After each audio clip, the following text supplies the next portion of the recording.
que nós temos uma legislação nova em relação a isso, né, Claudete?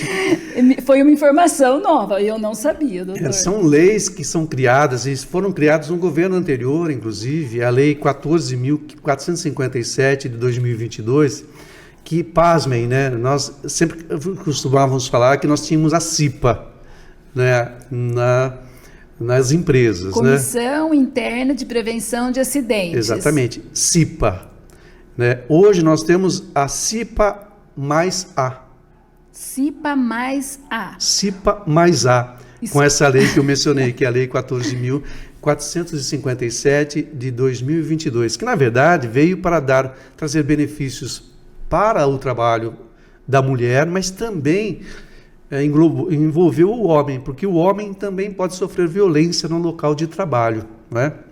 E o artigo 23 dessa lei, que foi regulamentado agora pela portaria 4.219 de 2022 e entrou em vigência agora em março de 2023, trouxe um regramento para essa questão da Comissão Interna de Prevenção de Acidentes e de Assédio. Então, mudou. A CIPA não é mais só CIPA, ela é CIPA mais A. CIPA é uma Comissão Interna de Prevenção de Acidentes que estão nas empresas com mais de 20 empregados. E agora acrescentou-se a palavra assédio. Então, o A é de assédio. Que engloba assédio moral e assédio sexual. Qualquer tipo de assédio, qualquer tipo de violência, né?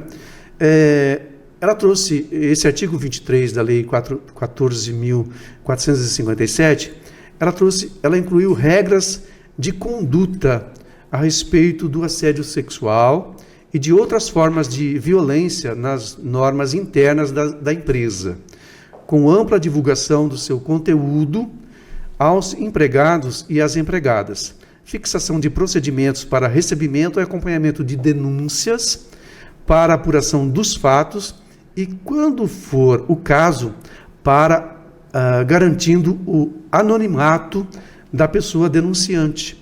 Então, você pode denunciar anonimamente nos canais da empresa. Então, com a CIPA mais A, hoje existe esse canal que o trabalhador ou trabalhadora que se sentir assediado, ele tem este canal de forma sigilosa. Para poder estar fazendo a denúncia e assim apurar os fatos, né? Mas o mais interessante desse artigo, Claudete, é aquilo que nós falávamos no início aqui do podcast, é a questão da informação e da educação do trabalhador. Porque nesse artigo 23 da Lei 14.457, nós temos a inclusão de temas referentes à prevenção e ao combate ao assédio sexual e outras formas de violência nas atividades e nas práticas da CIPA.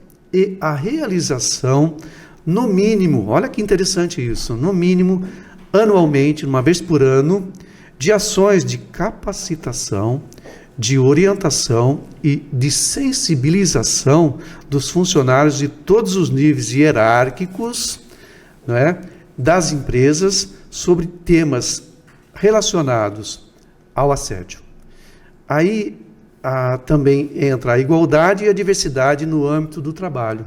Então, as empresas, elas necessariamente, juntamente com a CIPA, deverão organizar, uma vez por ano, pelo menos, palestras, cursos, não é?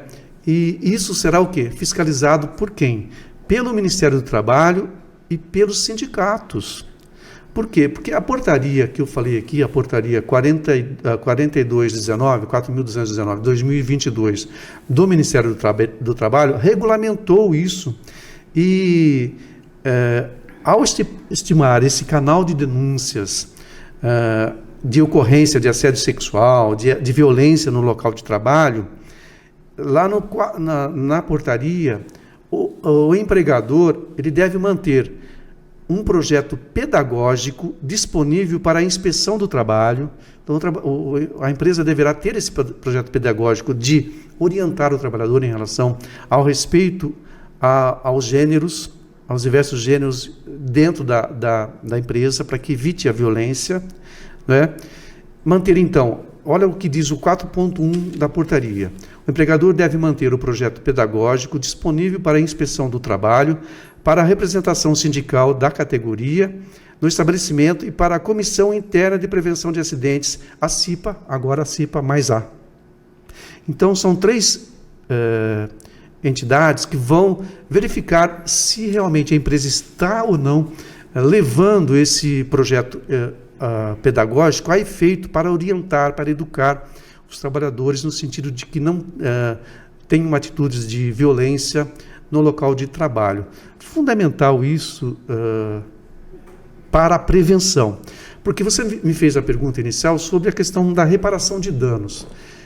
A reparação de danos e a verificação da culpa da empresa, enfim, da reparação de danos por violência, por assédio na empresa, ela é o último caso do trabalhador, porque ele já saiu da empresa, ou então ele já não aguenta mais, ele já denunciou em todos os canais e não foi atendido. Aí o que ele vai fazer? Ele vai entrar com uma ação de indenização por dano moral que tem previsão na CLT e também na própria Constituição Federal. Né? Então, esse é o último caso. E as empresas, os jurídicos das empresas sabem disso. Né? Olha que importante essa questão da prevenção, da educação, Sim. que hoje nós temos na CIPA e que podem ser cobradas tanto pelo Ministério do Trabalho, a aplicação e a pedagogia que vai ser utilizada pelas empresas, como pelo sindicato, bem como pela CIPA, porque a CIPA, na verdade, ela é um órgão independente, ela tem representação do trabalhador e do empregador. Sim, é misto, né, doutor? É misto. Então, ela pode verificar e pode fiscalizar essa necessidade de um ambiente de trabalho humanizado, de um ambiente de trabalho equilibrado e saudável, né?